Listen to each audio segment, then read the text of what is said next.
Papa, satu lagi, satu lagi. Kalau kalimat itu bikin Anda sedikit bergidik, Anda ada di tempat yang tepat. Anda mengirimkan kami sebuah catatan yang jujur banget ya soal dilema modern ini. Kebingungan dan rasa bersalah seputar waktu layar buat anak balita. Di satu sisi, kan ada nasihat ahli yang bilang jangan sama sekali.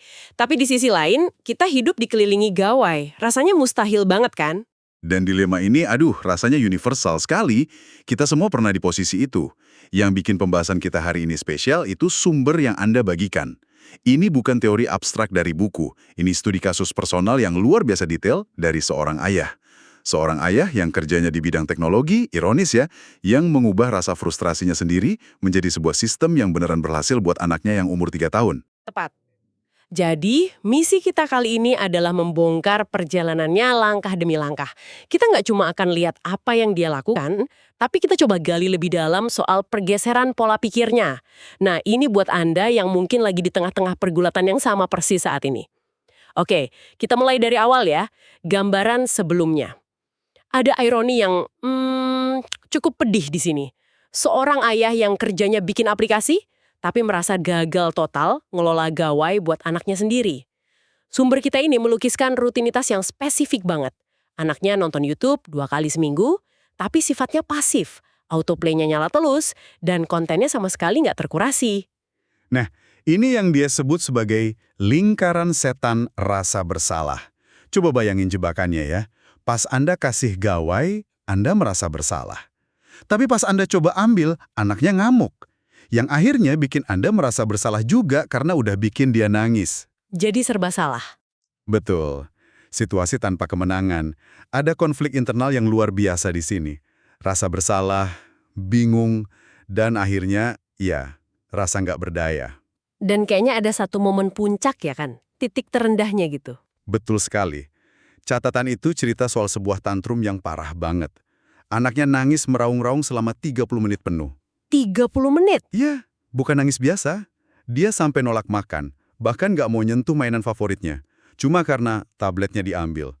Buat si ayah, itu momen dimana dia merasa udah, ya ampun, gagal banget.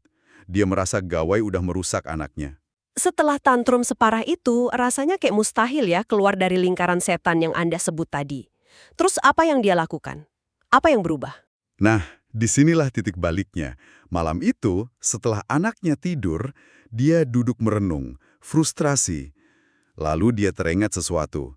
Beberapa bulan sebelumnya, dia pernah berhasil ngurangin amukan soal game di ponsel. Caranya dengan menetapkan batasan yang jelas dan konsisten. Dan saat itulah, sebuah pencerahan muncul, sesuatu yang mengubah segalanya. Apa itu?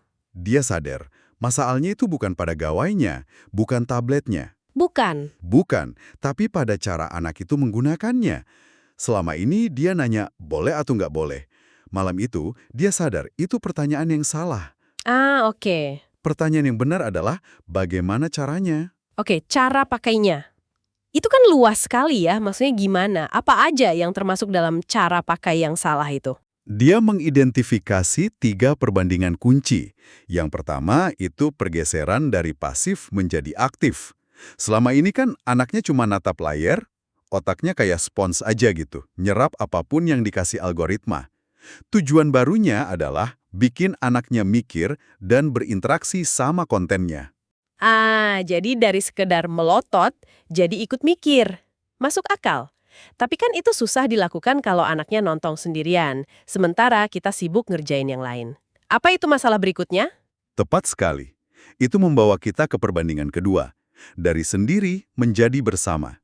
Dia sadar selama ini gawai itu fungsinya kayak pengasuh digital. Alat biar anak diam. Nah, dia putuskan buat mengubahnya jadi alat untuk kebersamaan. Layar bukan lagi pemisah, tapi jembatan. Dan saya tebak, yang terakhir ini soal kendali ya, ngambil alih dari algoritma YouTube yang kadang aneh-aneh itu. Persis. Itulah perbandingan ketiga. Dari acak menjadi terkurasi. Ini soal merebut kembali kendali. Bukan lagi algoritma yang nentuin, tapi orang tua yang secara sadar milih setiap video yang ditonton. 3 pergeseran ini, pasif ke aktif, sendiri ke bersama, dan acak ke terkurasi, jadi fondasi rencananya. Oke, jadi dia punya 3 prinsip baru yang kuat banget. Tapi dari prinsip ke praktik kan seringkali jauh ya. Gimana dia menerjemahkan 3 ide besar ini jadi rencana yang konkret? Dia bikin rencana 6 minggu yang sangat terstruktur. Mari kita bedah ya. Minggu pertama dan kedua itu fase detox dan awal pendampingan. Langkah pertamanya teknis tapi krusial. Hapus aplikasi YouTube biasa. Langsung ganti ke YouTube Kids. Tapi nggak berhenti di situ. Dia pilih manual, cuma 10-15 video edukatif, kayak Nusa and Rara atau Storybots gitu. Oh, jadi dikurasi sama dia sendiri. Betul, jadi anaknya cuma bisa nonton dari daftar itu. Itu kan teknisnya, tapi bagian tersulitnya pasti yang melibatkan manusianya kan, yaitu mulai nonton bareng atau co-viewing. Dan sumber kita ini jujur banget soal itu. Dia bilang, ini butuh usaha sangat besar. Ini bukan sekadar duduk di sebelah anak sambil kita main HP. Ini butuh perhatian penuh. Mata kita juga harus ke layar yang sama. Tepat. Dan tentu aja, awalnya ada penolakan. Anaknya protes, "Papa, aku mau nonton sendiri." Fase ini dia sebut lembah frustrasi. Dia sempat mikir mau nyerah. Lalu apa yang bikin dia terus lanjut? Pasti ada momen kecil yang kasih harapan kan? Nonton Nusa, anaknya yang biasanya diam aja, tiba-tiba noleh dan nanya, "Papa, kenapa Nusa berbagi mainannya?" Si ayah nulis, momen itu bikin dia hampir nangis. Itu bukti pertama, sinyal emas. Pergeseran dari penonton pasif ke pemikir aktif mulai terjadi.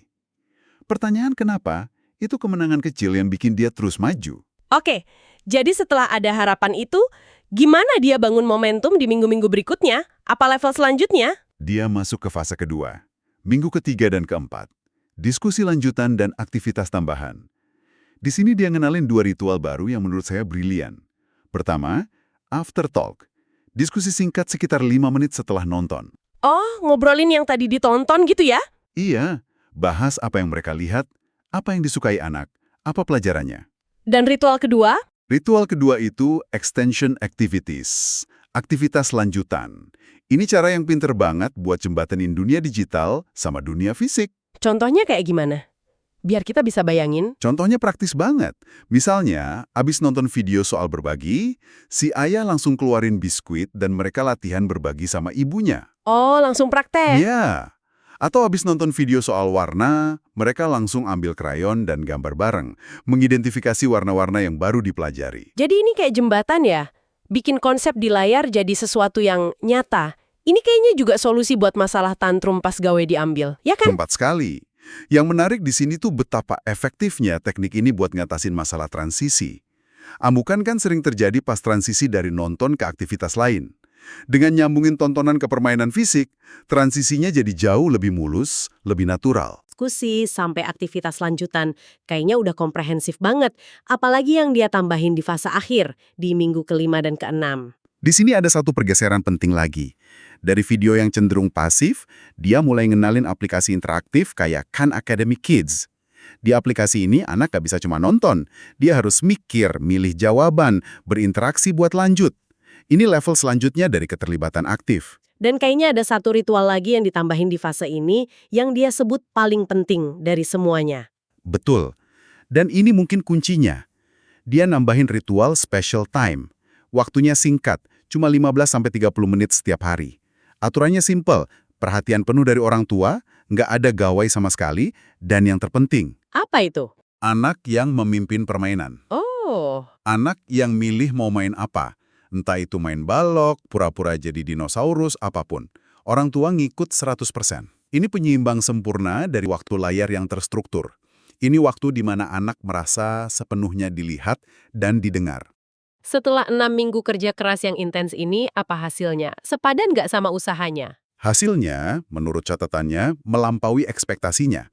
Kita lihat datanya ya. Pertama, amukan yang berhubungan sama gawai berkurang sampai 80%. Wow, 80%. Ya, dari yang tadinya hampir tiap hari, jadi mungkin seminggu sekali, dan itu pun ringan. Kedua, kosakatanya nambah pesat. Lebih dari 30 kata baru tiap bulan. Dan yang paling luar biasa, anak jadi bisa nerima batasan. Dia bisa bilang, "Oke papa, 1 video terakhir ya," tanpa nangis. Itu kan perubahan di anaknya, tapi gimana dengan si ayah sendiri? Perasaan bersalahnya gimana? Berubah total. Dari yang tadinya merasa bersalah, bingung, nggak berdaya, dia jadi percaya diri. Dia punya sistem yang jelas. Paradigmanya geser. Dia nggak lagi kejebak pertanyaan boleh atau enggak, tapi udah punya jawaban buat gimana caranya mendampingi dengan benar. Dan ada satu bulus tak terduga yang ternyata jadi kemenangan terbesarnya. Apa itu? Hubungan mereka jadi jauh lebih kuat. Waktu berkualitas mereka naik drastis. Ini kan menimbulkan pertanyaan penting ya. Jadi, apa artinya semua ini? Ini adalah pergeseran fundamental. Dari yang tadinya gawai berfungsi dalam mode absence atau ketidakhadiran, Gawai sebagai pengasuh digital? betul, menjadi mode presence atau kehadiran. Gawai justru jadi alat buat memperkuat hubungan. Kemenangan sesungguhnya bukan hilangnya amukan, tapi hubungan orang tua dan anak yang jadi lebih dalam. Kalau kita coba tarik benang merahnya, kayaknya ada beberapa pelajaran inti ya dari kisah ini yang bisa kita semua ambil. Tentu, pelajaran pertama yang paling menonjol, realistis lebih baik daripada idealis. Si ayah sadar, jadi orang tua sempurna yang ngelarang gawai total itu nggak realistis di keluarganya. Target yang lebih penting adalah jadi orang tua yang hadir. Dan yang kedua ini juga penting banget. Kemajuan lebih baik daripada kesempurnaan. Dia ngaku nggak bisa nemenin 100% setiap saat. Kadang capek, kadang ada kerjaan. Tapi dia sadar 50% waktu nonton bersama itu udah jauh lebih baik daripada 0%. Jangan sampai kita mikir semua atau tidak sama sekali. Pelajaran ketiga soal ritme. Konsistensi lebih baik daripada intensitas. 15 menit pendampingan yang fokus tiap hari, dampaknya lebih kuat daripada 2 jam penuh tapi cuma sesekali. Konsistensi itu menciptakan rutinitas yang bisa diprediksi anak dan itu ngasih rasa aman. Dan yang terakhir ini kayak kesimpulan dari semuanya. Betul, ini inti pencerahannya. Masalahnya bukan gawainya. Masalah sebenarnya adalah absence, ketidakhadiran kita sebagai orang tua. Jadi solusinya bukan melarang gawainya. Bukan, solusinya adalah presence, kehadiran kita yang aktif, terlibat, dan peduli. Prinsip-prinsip ini, realistis, kemajuan, konsistensi, dan kehadiran sebenarnya pilar dari pengasuhan sadar atau mindful parenting yang bisa diterapkan di banyak aspek lain. Nah, buat Anda yang dengerin dan mungkin mikir, oke, ini masuk akal, saya mau coba, tapi bingung mulai dari mana? Sumber kita ini nggak sih 3 langkah pertama yang simple banget dan bisa dicoba minggu ini juga. Langkahnya sangat konkret. Pertama, hapus YouTube biasa, pasang YouTube Kids. Kedua, jangan biarkan kosong. Pilih sendiri 5 video edukatif yang Anda setujui. Ini ngasih Anda kendali penuh. Dan langkah ketiga, ini yang paling penting ya. Ini yang akan memulai perubahan. Saat anak nonton, duduklah bersamanya. Coba jeda video 2 atau 3 kali dan ajukan satu pertanyaan simpel. Menurut kamu, kenapa dia begitu? Lalu, diam dan dengarkan. Mulailah dari sana, lihat apa yang terjadi. Sebagai penutup ya, ada satu gambaran akhir yang kuat banget dari cerita ini. Transformasi sesungguhnya itu bukan soal hilangnya amukan. Itu semua efek samping. Transformasi sesungguhnya adalah pergeseran dialog di rumah mereka. Dari yang tadinya selalu diakhiri tanggisan putus asa, "Papa, satu lagi," kini sering diakhiri dengan senyuman. Dan ajakan, "Papa, besok kita nonton bareng lagi ya." Dan ini mungkin bisa jadi satu pemikiran terakhir untuk Anda renungkan. Sumber yang kita bahas ini kan menyebut perlunya adaptasi metode ini untuk usia yang beda, atau buat kakek nenek, atau pengasuh. Hal ini menimbulkan pertanyaan yang lebih luas. Jika inti dari solusi ini adalah kehadiran, di area pengasuhan mana lagi, selain soal waktu di depan layar, Anda merasa paling tidak hadir saat ini? Dan bagaimana prinsip-prinsip yang sama tentang realisme, kemajuan, dan konsistensi bisa diterapkan di sana?